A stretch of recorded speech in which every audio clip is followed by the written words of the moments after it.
আপনারা দেখছেন একুশে টেলিভিশন।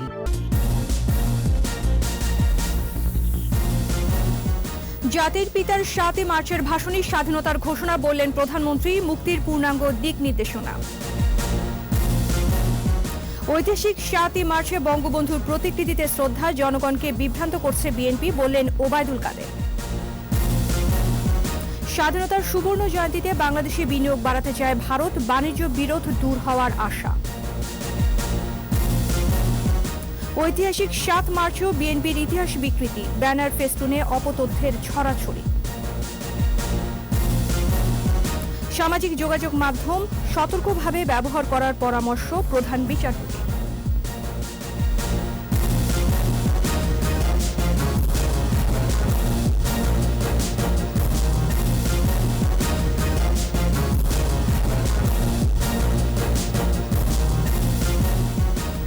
ছিলেন ফার্স্ট সিকিউরিটি ইসলামী ব্যাংক লিমিটেড সংবাদ শিরোনাম। আমন্ত্রণ রাত 11টার 21 সংবাদে আপনাদের সাথে আছি আমি আরশা সাবিনা। দর্শক, একুশে টেলিভিশনের সংবাদ একই সাথে সরাসরি দেখতে পাবেন আমাদের Facebook page www.facebook.com/2124online। Mega spider ceiling fan, mega বাতাসে শান্তির পরশ। প্রধানমন্ত্রী শেখ হাসিনা বলেছেন, জাতির পিতা বঙ্গবন্ধু শেখ মুজিবুর রহমানের ঐতিহাসিক ৭ই মার্চের ভাষণই প্রকৃত স্বাধীনতার ঘোষণা। 18 মিনিটের ভাষণটি বঙ্গবন্ধুর দীর্ঘ সংগ্রামের অভিজ্ঞতা আর নির্ধারিত লক্ষ্যের প্রতিফলন বলে মন্তব্য করেন বঙ্গবন্ধু কন্যা। তার মতে, জাতির পিতা তার ভাষণে মুক্তিযুদ্ধের প্রস্তুতি ও রণকৌশলের পূর্ণাঙ্গ নির্দেশনা দিয়েছিলেন। রিপোর্টে আরও জানাচ্ছেন আকবর হোসেন সুমন। ৭ই মার্চ রেসকোর্স ময়দানে বঙ্গবন্ধু শেখ মুজিবুর রহমানের ঐতিহাসিক ভাষণের 50 বছর। বিশ্ব স্বীকৃত ভাষণটির সুবর্ণ জয়ন্তীতে রাষ্ট্রীয় আনুষ্ঠানিকতায় উদযাপন হচ্ছে জাতীয় পর্যায়ে। আজ ঐতিহাসিক ৭ই মার্চ বঙ্গবন্ধু আন্তর্জাতিক সম্মেলন কেন্দ্রে সংস্কৃতি বিষয়ক মন্ত্রণালয়ের আয়োজনে গণভবন থেকে ভার্চুয়ালি যুক্ত হন প্রধানমন্ত্রী শেখ হাসিনা। ঐতিহাসিক ভাষণটির পূর্বাপর প্রেক্ষাপট তুলে ধরেন প্রধানমন্ত্রী। মায়ের স্মৃতি তুলে ধরে বলেন, বঙ্গমাতাই ছিলেন বঙ্গবন্ধুর অনুপ্রেরণা।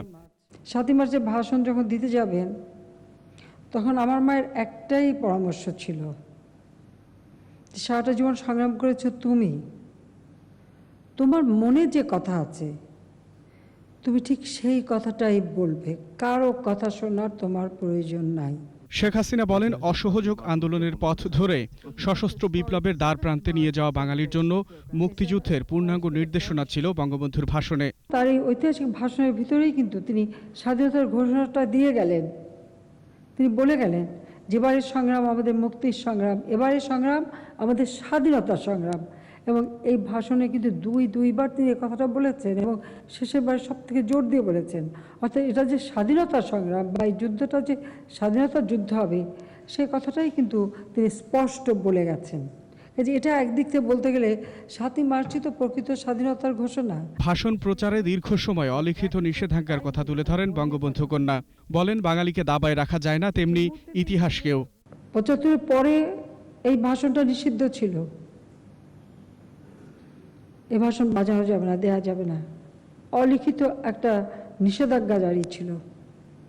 ইতিহাসকে এত সহজে মুছে ফেলা যায় না, সত্যকে কখনো দাবিয়ে রাখা যায় না, আর বাঙালিকে দাবায় রাখা যায় না। এটা তো জাতির পিতা বঙ্গবন্ধু শেখ মুজিবই বলে গেছেন তার ৭ই মার্চের ভাষণে। তাই দাবায় রাখতে পারে নাই। আজকে সত্য উদ্ভাসিত হয়েছে। উন্নয়নশীল দেশের মর্যাদা অক্ষুণ্ণ রেখে দেশের রাজনৈতিক ও সাংস্কৃতিক মুক্তি আসবে বলেও বিশ্বাস করেন প্রধানমন্ত্রী শেখ হাসিনা। বাংলাদেশের মানুষ তার রাজনৈতিক, অর্থনৈতিক, সাংস্কৃতিক মুক্তি পাবে। আকবর হোসেন সুমন, একুশে টেলিভিশন, ঢাকা। এর আগে ঐতিহাসিক ৭ই মার্চে জাতির পিতা বঙ্গবন্ধু শেখ মুজিবুর রহমানের প্রতিকৃতিতে শ্রদ্ধা নিবেদন করেছেন আওয়ামী লীগ সভাপতি প্রধানমন্ত্রী শেখ হাসিনা। সঙ্গে ছিলেন বঙ্গবন্ধু কন্যা শেখ রেহানা। পরে দলের পক্ষে শ্রদ্ধা জানিয়ে আওয়ামী লীগ সাধারণ সম্পাদক ওবায়দুল কাদের বলেছেন, রাজনৈতিক চতুরতা করে জনগণকে বিভ্রান্ত করতেই বিএনপি ৭ই মার্চ পালন করছে। আকবর হোসেন সুমনের আরও একটি রিপোর্ট। জাতির পিতার ঐতিহাসিক ৭ই মার্চের ভাষণের 50 বছর। স্বাধীনতার সুবর্ণ জয়ন্তীতে স্মৃতি বিজড়িত ধানমন্ডি ৩২-এ বঙ্গবন্ধুর প্রতিকৃতিতে শ্রদ্ধা জানান বঙ্গবন্ধু কন্যা প্রধানমন্ত্রী শেখ হাসিনা। কিছুক্ষণ নীরবে দাঁড়িয়ে থাকেন বঙ্গবন্ধু কন্যা শেখ হাসিনা। পরম মমতায় আগলে রাখা পিতৃমাতৃহীন ছোট বোন শেখ রেহানাও ছিলেন সাথে। আনুষ্ঠানিকতা শেষে দলের সাধারণ সম্পাদক ওবায়দুল কাদের কেন্দ্রীয় নেতাকর্মীদের সঙ্গে নিয়ে আওয়ামী লীগের পক্ষ থেকে শ্রদ্ধা নিবেদন করেন। পরে কথা বলেন সাংবাদিকদের সঙ্গে, বলেন স্বাধীনতার সুবর্ণ জয়ন্তী পালন বিএনপির রাজনৈতিক স্ট্যান্ডবাজি। তারা ঘোষণার পাঠককে ঘোষক বানাতে চায়। ঘোষক আর ঘোষণার পাঠক এক বিষয় না, এবং তারা সে কারণে আজকে সুবর্ণ জয়ন্তীর কর্মসূচি নিয়েছে স্ট্যান্ডবাজি করার জন্য। এছাড়াও বঙ্গবন্ধুর প্রতিকৃতিতে শ্রদ্ধা জানান আওয়ামী লীগের সহযোগী সংগঠনের নেতাকর্মী সহ সর্বস্তরের জনগণ। দলের নানা আয়োজনের মধ্যে কৃষক লীগের আলোচনায় বক্তৃতা করেন আওয়ামী লীগের কেন্দ্রীয় নেতারা। সেই সংগ্রামী নেতা আকবর হোসেন সুমন, 21 টেলিভিশন, ঢাকা। ঐতিহাসিক 7 মার্চ উপলক্ষে একটি স্মারক, ডাক টিকিট, সুভেনির শীট ও উদ্বোধনী খাম অবমুক্ত করেছেন প্রধানমন্ত্রী শেখ হাসিনা। ডাক ও টেলিযোগাযোগ বিভাগের উদ্যোগে এ অনুষ্ঠান আয়োজন করা হয় প্রধানমন্ত্রীর সরকারি বাসভবন গণভবনে। ডাক ও টেলিযোগাযোগ মন্ত্রীর উপস্থিতিতে স্মারক ডাক টিকিট অবমুক্ত করেন প্রধানমন্ত্রী। ডাক টিকিট, সুভেনির শীট ও খাম জেনারেল পোস্ট অফিসের ফিলাটেলিক ব্যুরো থেকে বিক্রি হবে এবং পরে সারা দেশের পোস্ট অফিস থেকে সংগ্রহ করা হবে।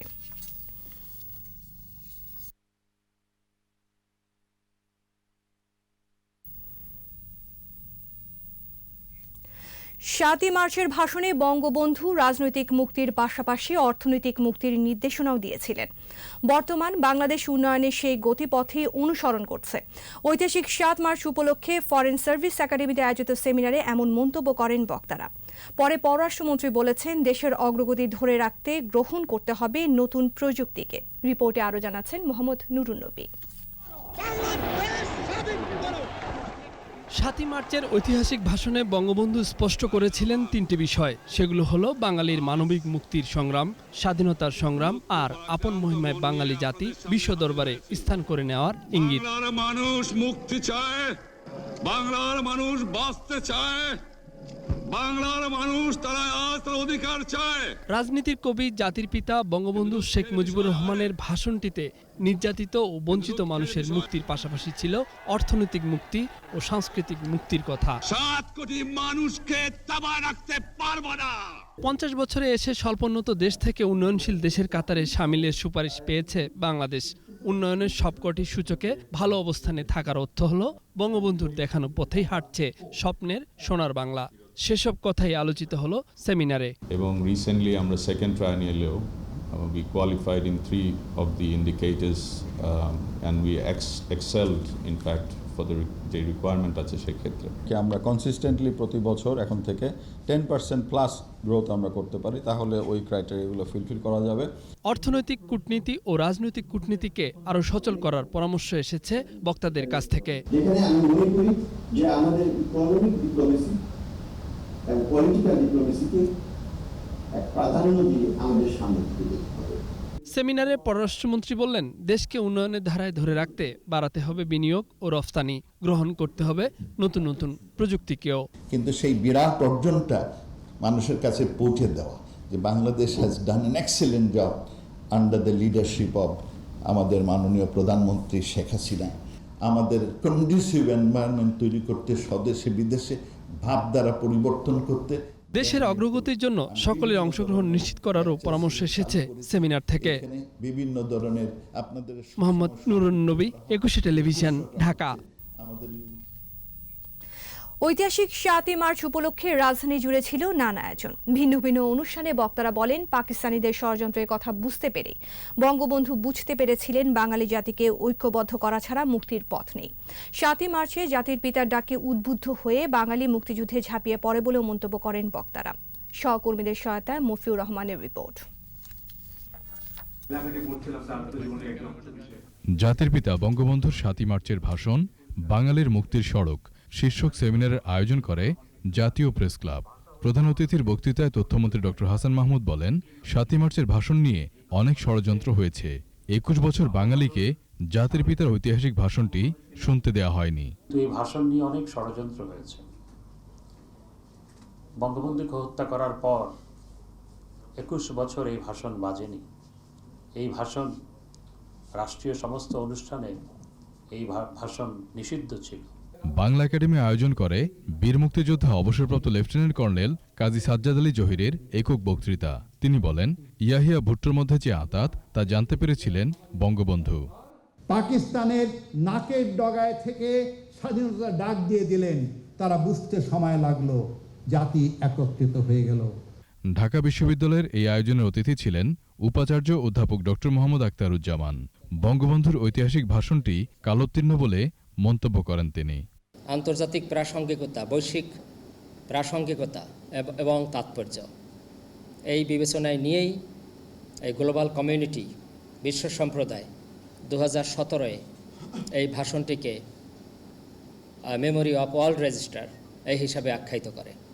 বঙ্গবন্ধুর কর্মময় জীবনের বিভিন্ন দিক হোটেল ইন্টারকন্টিনেন্টালে আলোকচিত্র প্রদর্শন উদ্বোধন করা হয়। উদ্বোধন করেন বেসামরিক বিমান পরিবহন ও পর্যটন মন্ত্রণালয়ের সচিব মোহাম্মদ মোকাম্মেল হোসেন। বক্তৃতায় তিনি বলেন, বঙ্গবন্ধু একটি দেশ দিয়েছেন, পতাকা দিয়েছেন আত্মপরিচয়। যার একটি স্বপ্ন ছিল দেশের মানুষের ক্ষুধামুক্ত, দারিদ্র্যমুক্ত সোনার বাংলাদেশ গড়ে তোলা। মফিউর রহমান, একুশে টেলিভিশন, ঢাকা। ইতিহাস বিকৃত করে ঐতিহাসিক ৭ই মার্চ পালন করল বিএনপি। ব্যানার ফেস্টুনে বিকৃত তথ্য দেওয়ার পরও বিএনপি নেতারা বলছেন, নতুন প্রজন্মের কাছে সঠিক ইতিহাস তুলে ধরতে চান তারা। আর স্বাধীনতার প্রশ্নে বিএনপি সবার অবদানকে স্মরণ করতে চায় বলে মন্তব্য করেন মহাসচিব মির্জা ফখরুল ইসলাম আলমগীর। জসিম জুয়েলের রিপোর্ট। স্বাধীনতা সুবর্ণ জয়ন্তী উদযাপনের অংশ হিসেবে প্রথমবারের মতো ঐতিহাসিক ৭ই মার্চ উপলক্ষে আলোচনা অনুষ্ঠানের আয়োজন করে বিএনপি। যদিও ব্যানার ফেস্টুনেই রয়েছে ইতিহাসের বিকৃতি। তারপরও বিএনপির মহাসচিব বললেন, স্বাধীনতার সঠিক ইতিহাস তুলে ধরা বিএনপির দায়িত্ব। আমরা আমাদের দায়িত্ব মনে করেছি যে সত্যিকার অর্থেই প্রকৃত যে ইতিহাস, সেই ইতিহাস আমাদের ভবিষ্যৎ প্রজন্মের সামনে তুলে ধরা। বেগম খালেদা জিয়া তিনি স্বাধীনতা এবং মুক্তিযুদ্ধের জন্য যাদেরকে শ্রদ্ধা নিবেদন করেছেন তাদের মধ্যে শেখ মুজিবুর রহমানের নাম ছিল। অতএব আমরা ইতিহাসকে আমরা অবজ্ঞা করতে চাই না, ইতিহাস থেকে কারো নাম মুছে দিতে চাই না। বিএনপি নেতারা বলেন, কাউকে অবজ্ঞা করতে তারা ৭ই মার্চ পালন করছে না। কাউকে ছোট করা কিংবা ইতিহাস বিকৃত করাও তাদের উদ্দেশ্য নয়। কাউকে ছোট করার জন্য না, কাউকে বড় করার জন্যও না।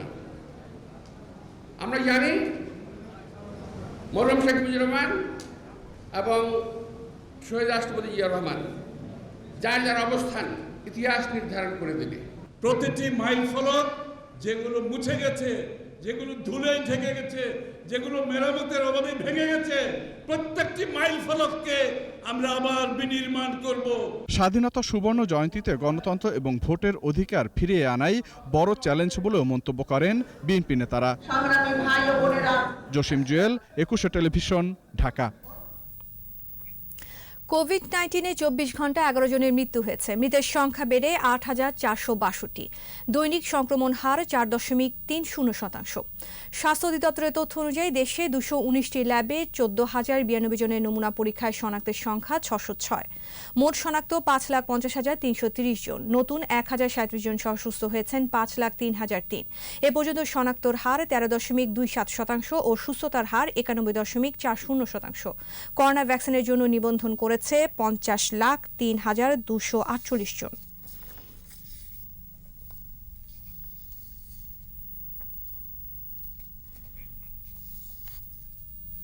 স্বাধীনতার সুবর্ণ জয়ন্তীতে বাংলাদেশের পাট, গাড়িসহ বিভিন্ন খাতে বিনিয়োগ বাড়াতে চায় ভারত। দুপুরে সফররত ভারতের বাণিজ্য সচিবের সাথে বৈঠক শেষে এ তথ্য জানান বাণিজ্যমন্ত্রী টিপু মুনশি। তিনি বলেন, ভারত বাংলাদেশ বাণিজ্য বিরোধ দূর হবে। এ সময় রমজানে যাতে জিনিসপত্রের দাম না বাড়ে সেজন্য আগে থেকে ব্যবস্থা নেওয়ার কথাও জানান মন্ত্রী। বিস্তারিত সাইদুল ইসলামের রিপোর্টে। দুপুরে বাণিজ্য মন্ত্রণালয়ে মন্ত্রীর সাথে সৌজন্য সাক্ষাৎ করতে আসেন সফররত ভারতের বাণিজ্য বিভাগের সচিব। সাথে ছিলেন বাংলাদেশে নিযুক্ত ভারতীয় হাইকমিশনার। পরে বৈঠকের বিষয়ে সাংবাদিকদের বিস্তারিত জানান বাণিজ্য মন্ত্রী। তিনি জানান ভারতে সফররত সচিব নতুন বিনিয়োগের বিষয়ে আগ্রহের কথা জানিয়েছেন। ইনভেস্টমেন্টের কথা তারা পয়েন্ট আউট করেছে। সাংবাদিকদের প্রশ্নের উত্তরে মন্ত্রী বলেন, বাংলাদেশ ও ভারতের মধ্যে বিভিন্ন বাণিজ্যিক ঘাটতি রয়েছে, সেগুলোর মধ্যে অগ্রাধিকার ভিত্তিতে কিছু সমস্যা সমাধানের বিষয়ে অগ্রগতি হবে। এই মুহূর্তে বাংলাদেশের পাট, গাড়ি ও আরও বেশ কিছু খাতে বিনিয়োগের আগ্রহ দেখিয়েছে বলে জানান তিনি। কয়েকটা সেক্টর তারা মেনশন করেছে, ফুড প্রসেসিং, মোটর ভেহিকেল, তারপরে আরও দু একটা সেক্টর যেটা গুরুত্বপূর্ণ তাদের জন্য এবং আমাদের জন্য দরকার, সেটার দিকেও তারা দৃষ্টি দিতে চাইছেন। সংকটের সময় যাতে রপ্তানি বন্ধ না হয় সেগুলোর বিষয়ে নজর দেওয়া হচ্ছে বলেও জানান টিপু মুন্সি। আমাদের ভারতের উপরে পুরোপুরি নির্ভর করাটা পেঁয়াজের জন্য ঠিক হবে না, তার কারণ ওদের দেশেও মাঝে মাঝে কিন্তু পেঁয়াজের এখন টান পড়তে শুরু করেছে, তো যার জন্য আমাদের অল্টারনেটিভ মার্কেট থেকেই ব্যবস্থা করতে হবে। আসন্ন রমজানে কোনো পণ্যের মূল্য যাতে না বাড়ে সেদিকে লক্ষ্য রেখে আগেই আমদানি করার কথা জানান মন্ত্রী। রমজানের সময় আমরা মার্কেটে যে সমস্যাটা যেন না হয় তার জন্য আমাদের প্রস্তুতি রয়েছে। সাইদুল ইসলাম, 21 টেলিভিশন, ঢাকা। সবাইকে সামাজিক যোগাযোগ মাধ্যম সতর্কভাবে ব্যবহার করার পরামর্শ দিয়েছেন প্রধান বিচারপতি সৈয়দ মাহমুদ হোসেন।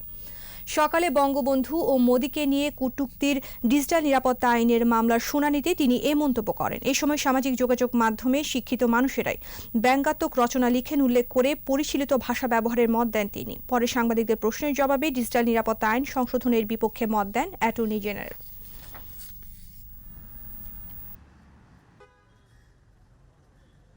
উনি বলেছেন যে আসলে সামাজিক যোগাযোগ মাধ্যম ব্যবহার করার ক্ষেত্রে সতর্ক থাকা উচিত, কারণ মানুষজন অত্যন্ত কুরুচিপূর্ণ ভাষায় ওনারা এই সমস্ত সামাজিক যোগাযোগ মাধ্যমে মানুষদের সম্পর্কে মানুষদেরকে হেয় করে। 90 ভাগের উপরে মামলা সম্পূর্ণভাবে ব্যক্তিগত কারণে করা হচ্ছে, কারণ কোনো ব্যক্তির ছবি তুলে এটা তাকে হয়রানি করা হচ্ছে ফেসবুকে ছড়িয়ে দেওয়ার মাধ্যমে। সেই ক্ষেত্রে তো এই আইন যদি না থাকে তাহলে তো মানুষের যে ব্যক্তিগত যে নিরাপত্তা সেটা তো বিনষ্ট হবে। নিচ্ছি প্রিমিয়ার ব্যাংক লিমিটেড সংবাদ বিরতি। নো মাস্ক নো সার্ভিস বিধি মেনে চলুন, সুস্থ থাকুন। যখন ফিরছি তখন অন্যান্য খবরের সঙ্গে আরও থাকবে। মশা যন্ত্রণায় অতিষ্ঠ রাজধানীবাসী, সিটি কর্পোরেশনের বিরুদ্ধে গাফিলতির অভিযোগ। 16 ডিসেম্বর রাজাকারের পূর্ণাঙ্গ তালিকা জানালেন মুক্তিযুদ্ধমন্ত্রী।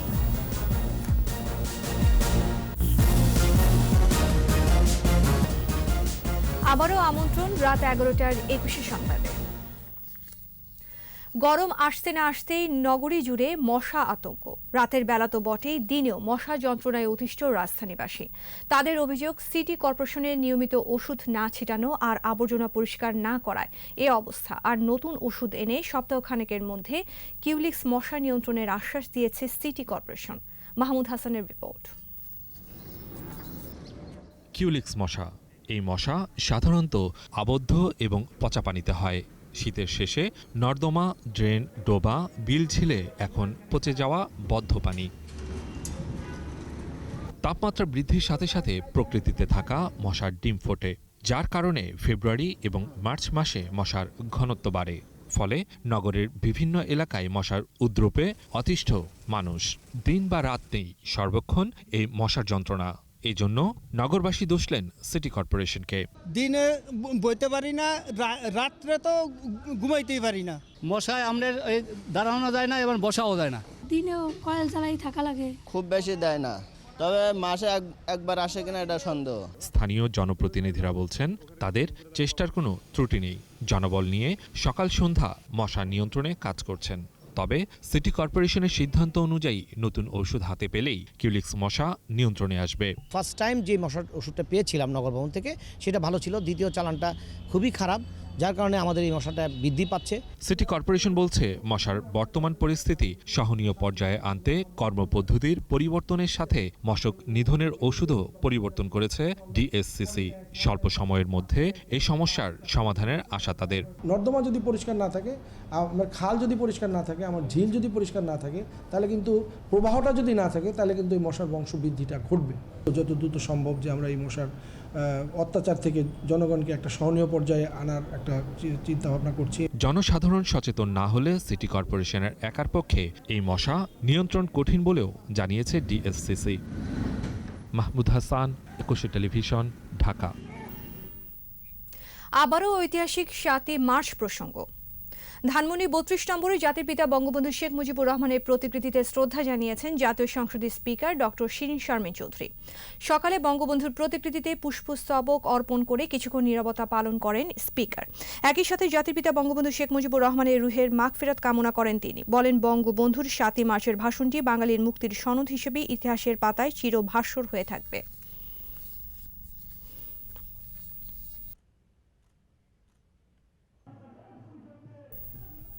জিয়াউর রহমানের খেতাব বাতিলের কোনো সিদ্ধান্ত হয়নি। তদন্ত কমিটির প্রতিবেদন হাতে পাওয়ার পর সিদ্ধান্ত নেওয়া হবে বলে জানিয়েছেন মুক্তিযুদ্ধ বিষয়ক মন্ত্রী আকম মোজাম্মেল হক। রাজধানীর সোহরাওয়ার্দী উদ্যানে ভ্রাম্যমাণ মুক্তিযুদ্ধ জাদুঘর উদ্বোধনী অনুষ্ঠানে তিনি বলেন, পদক বাতিলের সুপারিশের পর 3 সদস্য বিশিষ্ট তদন্ত কমিটি গঠন করা হয়েছে।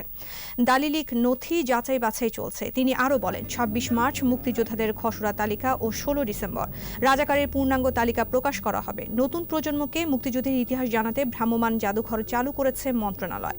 বাস দুটি দেশের বিভিন্ন শিক্ষা প্রতিষ্ঠানে ঘুরে বেড়াবে। বঙ্গবন্ধুর আত্মস্বীকৃত খুনি যাদের ফাঁসির আদেশ হয়েছে বা বিভিন্ন শাস্তির আদেশ হয়েছে তাদের পদক আমরা বাতিল করছি। একই সাথে আলোচনার সময় জিয়াউর রহমান, খুনি মুস্তাক, মাহবুবুল আলম চাষী সহ আরো অনেক খুনিদের নাম সেদিন আলোচনা হয় যে তারাও বঙ্গবন্ধুর খুনের সাথে জড়িত। যারা ইতিহাস মুছে ফেলেছিল আজ তারা জনগণ থেকে বিচ্ছিন্ন। নাকে খত দিয়ে অতীতের কর্মকাণ্ডের জন্য তাদের ক্ষমা চাইতে হবে বলে মন্তব্য করেছেন ঢাকা দক্ষিণ সিটি কর্পোরেশনের মেয়র ব্যারিস্টার শেখ ফজলে নূর তাপস। রাতে 7ই মার্চ উপলক্ষে পুরনো ঢাকায় আহসান মঞ্জিলে আয়োজিত আলোচনা সভা ও সাংস্কৃতিক অনুষ্ঠানে তিনি বলেন, বিএনপি মুক্তিযুদ্ধের ইতিহাস মুছে ফেলার চেষ্টা করেছে। যারা জাতির পিতাকে হত্যা করতে পারে তারা ইতিহাসকে বিকৃত করতে পারে বলেও মন্তব্য করেন মেয়র। দীর্ঘ 45 বছর যে অন্যায় অত্যাচার করেছো সেটার জবাব দিতে হবে, ক্ষমা চাইতে হবে, নাকে খত দিয়ে মাফ চাইতে হবে। তারপর যদি জনগণ কিছুটা হলেও আপনাদেরকে বিবেচনা করতে পারে। 7 মার্চের ঐতিহাসিক ভাষণ মুক্তিযুদ্ধের দিক নির্দেশনা ছিল বলে মন্তব্য করেছেন র্যাব মহাপরিচালক চৌধুরী আবদুল্লাহ আল মামুন।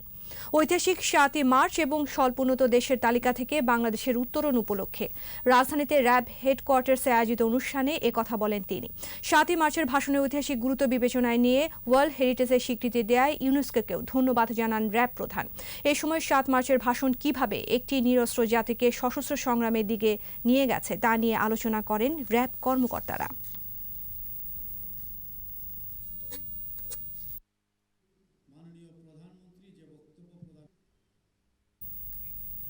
26 ফেব্রুয়ারি উন্নয়নশীল দেশের মর্যাদা পাওয়া বাংলাদেশের জন্য আরেকটি গর্বের দিন। তাই প্রতি বছর দিবসটি পালন করার আহ্বান জানিয়েছেন আইজিপি ডক্টর বেনজির আহমেদ। ঐতিহাসিক 7ই মার্চ এবং উন্নয়নশীল দেশের মর্যাদা প্রাপ্তি উপলক্ষে রাজধানীর রাজারবাগ পুলিশ অডিটোরিয়ামে অনুষ্ঠানে তিনি আরও বলেন, বাংলাদেশ এখন আর তলাবিহীন ঝুড়ি নয়, সমন্বিতভাবে কাজ করে দেশকে এগিয়ে নিয়ে যাওয়ার প্রত্যয় ব্যক্ত করেন আইজিপি বেনজির আহমেদ। অনুষ্ঠানে অন্যান্যের মধ্যে বক্তব্য রাখেন বিএসএসএমইউ এর উপাচার্য doctor Kanakkanti Barua, counter terrorism and transnational crime ইউনিটের প্রধান মনিরুল ইসলাম।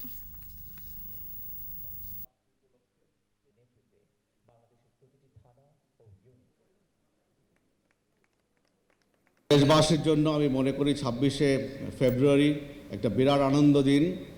আমরা এটা উদযাপন শুধু একদিন না, আমি তো মনে করি মাস উদযাপন করা উচিত।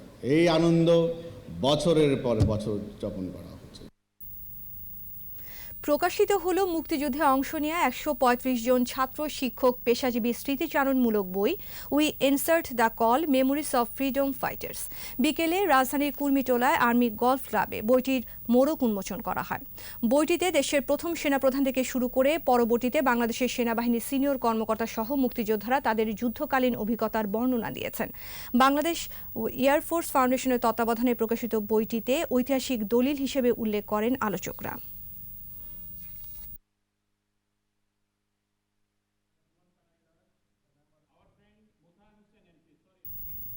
করোনা মহামারীর কারণে ঐতিহাসিক 7 মার্চে এবার সরাসরি জয় বাংলা কনসার্ট না হলেও টেলিভিশন ও ডিজিটাল প্ল্যাটফর্মে নানা আয়োজন করেছে ইয়াং বাংলা।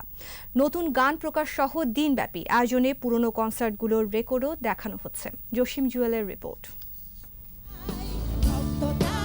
আওয়ামী লীগের গবেষণা wing centre for research and information CRI এর প্রতিষ্ঠান ইয়াং বাংলার তত্ত্বাবধানে প্রতি বছর জয় বাংলা কনসার্ট হয়ে আসছে। বঙ্গবন্ধু 7 মার্চের ঐতিহাসিক ভাষণের এই দিনে ঢাকার আর্মি স্টেডিয়ামে এই কনসার্টে ৭১-এর যুদ্ধদিনের অনুপ্রেরণা জোগানো গানগুলো ফিরে আনা হয় তরুণদের কণ্ঠে। প্রতি বছর কয়েক লাখ তরুণ অনলাইনে ও সরাসরি কনসার্ট উপভোগ করেন। তবে করোনা সংক্রমণের প্রেক্ষাপটে এবছর সরাসরি কনসার্টের আয়োজন যে হচ্ছে না তা আগেই জানিয়েছিল ইয়াং বাংলা। বঙ্গবন্ধুর দৌহিত্র ও CRI এর ট্রাস্টি রাদওয়ান মুজিব সিদ্দিক জানিয়েছিলেন, এবার জয় বাংলা কনসার্টের আয়োজন করা না গেলেও আগামী বছর আরও বড় পরিসরে এই কনসার্ট হবে। মহান মুক্তিযুদ্ধের জয় বাংলা স্লোগান। তবে এবার কনসার্ট না হলেও আগের বছরগুলোতে হয়ে যাওয়া কনসার্টের হাইলাইটসগুলো দেখানো হচ্ছে ইয়াং বাংলার ফেসবুক পেজে। এছাড়া বিভিন্ন সংবাদ মাধ্যমের ফেসবুক পেজেও তা সম্প্রচার হচ্ছে। জয় বাংলা কনসার্টে নিয়মিত অংশ নেওয়া ব্যান্ড দলগুলোকে নিয়ে আলোচনা ও সঙ্গীত পরিবেশিত হচ্ছে বিভিন্ন টেলিভিশনে। জয় বাংলা কনসার্টে নিয়মিত স্টেজ মাতানো 2 ব্যান্ড দল শূন্য এবং ক্রিপ্টিক ফেট অনলাইনে গান প্রকাশ করেছে। 2015 সাল থেকে নিয়মিত জয় বাংলা কনসার্টের আয়োজন করে আসছে ইয়াং বাংলা। 2016 সালে দেশের বৃহত্তম এই কনসার্টে বিশেষ আয়োজন ছিল প্রথমবারের মতো জাতির পিতার ঐতিহাসিক 7 মার্চের ভাষণের রঙিন ভিডিও প্রদর্শন। 1971 সালে রেসকোর্স ময়দানের জনসমুদ্রে বঙ্গবন্ধু যে ভাষণে স্বাধীনতার ডাক দিয়েছিলেন তা দর্শকদের সামনে জীবন্ত হয়ে ওঠে 2020 সালের কনসার্টে। ঐতিহাসিক 7 মার্চের ভাষণ হলোগ্রাফের মাধ্যমে সেই কনসার্টে প্রদর্শন করা হয়। জয় বাংলা কনসার্টে বঙ্গবন্ধুর এই হলোগ্রাফি ভাষণ প্রদর্শনের আগে বঙ্গবন্ধু কন্যা প্রধানমন্ত্রী শেখ হাসিনার আবৃত্তি করা একটি কবিতাও প্রদর্শন করা হয়। তখন পলকে দারুণ ঝলকে তরিতে উঠিল জল। 2020 সালে কনসার্টে প্রথমবারের মতো যোগ দেন বঙ্গবন্ধু কন্যা প্রধানমন্ত্রী শেখ হাসিনা। তার সঙ্গে ছিলেন ছোট বোন শেখ রেহেনাও। বঙ্গবন্ধুর দৌহিত্রী সাইমা ওয়াজেদ হোসেন এবং দৌহিত্র রাদওয়ান মুজিব সিদ্দিকও ছিলেন সেই কনসার্টে। জসিম জুয়েল, 21 টেলিভিশন, ঢাকা। নিচ্ছি প্রিমিয়ার ব্যাংক লিমিটেড সংবাদ বিরতি। নো মাস্ক নো সার্ভিস বিধি মেনে চলুন, সুস্থ থাকুন। যখন ফিরছি তখন অন্যান্য খবরের সঙ্গে আরও থাকবে। চট্টগ্রামে বন্দি নিখোঁজের ঘটনায় জেলার ডেপুটি জেলার প্রত্যাহার, 2 কারারক্ষী বরখাস্ত। সেনা শাসনের বিরুদ্ধে মিয়ানমারে বিক্ষোভ জোরদার, পুলিশের গুলি টিয়ারশেল নিক্ষেপ। আমন্ত্রণ আবারও রাত 11টার 21 সংবাদে। চট্টগ্রাম কেন্দ্রীয় কারাগার থেকে এক বন্দি নিখোঁজের ঘটনায় দায়িত্বে অবহেলার অভিযোগে জেলার ও ডেপুটি জেলারকে প্রত্যাহার করা হয়েছে। এছাড়া কারারক্ষী নাজিম উদ্দিন ও সহকারী কারারক্ষী ইউনুস মিয়াকেও সাময়িক বরখাস্ত করা হয়েছে। এছাড়া সহকারী কারারক্ষী কামাল হায়দারের বিরুদ্ধে বিভাগীয় মামলা করা হয়েছে। অন্যদিকে বন্দি নিখোঁজের ঘটনায় খুলনা বিভাগীয় ডিআইজি প্রিজন সগির মিয়াকে প্রধান করে 3 সদস্যের তদন্ত কমিটি গঠন করা হয়েছে। শনিবার সকালে চট্টগ্রাম কেন্দ্রীয় কারাগার থেকে নিখোঁজ হন হত্যা মামলার আসামি ফরহাদ হোসেন রুবেল।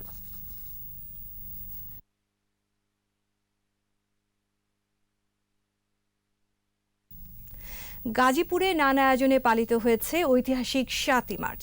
দিবসটি উপলক্ষে কাপাসিয়া বাংলাদেশ কৃষক লীগের উদ্যোগে আলোচনা সভা ও আলোকচিত্র প্রদর্শনী হয়েছে। সভায় বক্তব্য রাখেন কৃষক লীগ কেন্দ্রীয় কমিটির উপদেষ্টা ও মরিয়ম ফাউন্ডেশনের চেয়ারম্যান আলম আহমেদ। কাপাসিয়া উপজেলা কৃষক লীগের সাবেক সভাপতি অধ্যাপক আইন উদ্দিন সভাপতিত্ব করেন। প্রধান আলোচক আলম আহমেদ বলেন, বঙ্গবন্ধু যে ক্ষুধামুক্ত বাংলাদেশের স্বপ্ন দেখেছিলেন, প্রধানমন্ত্রী সেটি বাস্তবায়ন করে চলছেন। জাতির জনকের যে স্বপ্ন ক্ষুধামুক্ত, দারিদ্র্যমুক্ত, একটি শোষণমুক্ত বাংলাদেশ গড়ার যে চিন্তা ওনার ছিল, সেটা জননেত্রী শেখ হাসিনা এগিয়ে নিয়ে যাচ্ছেন। এবার ব্যবসা বাণিজ্যের খবর।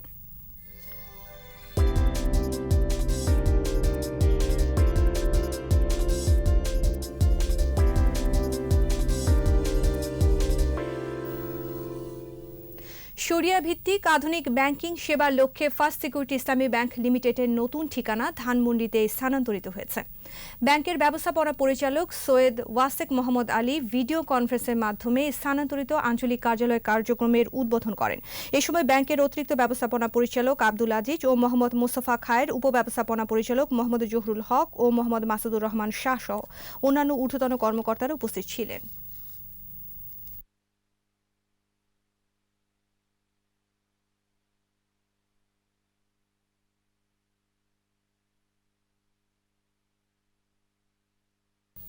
আর এরই সাথে শেষ করছি রাত 11টার 21 সংবাদ। যাবার আগে ফার্স্ট সিকিউরিটি ইসলামী ব্যাংক লিমিটেড সংবাদ শিরোনামগুলো আরও একবার। জাতির পিতার 7ই মার্চের ভাষণে স্বাধীনতার ঘোষণা বললেন প্রধানমন্ত্রী, মুক্তির পূর্ণাঙ্গ দিক নির্দেশনা। ঐতিহাসিক 7ই মার্চে বঙ্গবন্ধুর প্রতিকৃতিতে শ্রদ্ধা, জনগণকে বিভ্রান্ত করেছে বিএনপি, বললেন ওবায়দুল কাদের। স্বাধীনতার সুবর্ণ জয়ন্তীতে বাংলাদেশে বিনিয়োগ বাড়াতে চায় ভারত, বাণিজ্য বিরোধ দূর হওয়ার আশা। ঐতিহাসিক 7 মার্চেও বিএনপির ইতিহাস বিকৃতি, ব্যানার ফেস্টুনে অপতথ্যের ছড়াছড়ি। সামাজিক যোগাযোগ মাধ্যম সতর্কভাবে ব্যবহার করার পরামর্শ প্রধান বিচারপতির।